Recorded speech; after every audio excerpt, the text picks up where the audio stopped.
विनयभंगाला प्रतिकार करणाऱ्या अल्पवयीन मुलीला ठार मारण्याचा प्रयत्न केल्याबद्दल कौलगे गावच्या अनिल कांबळे याला आज विशेष पोक्सो न्यायालयानं 10 वर्ष सक्तमजुरीची शिक्षा सुनावली।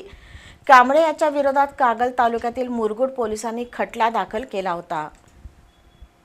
कागल तालुक्यातील कौलगे इथल्या 55 वर्षीय अनिल निवृत्ती कांबळे यानं एका अल्पवयीन मुलीचा विनयभंग केला।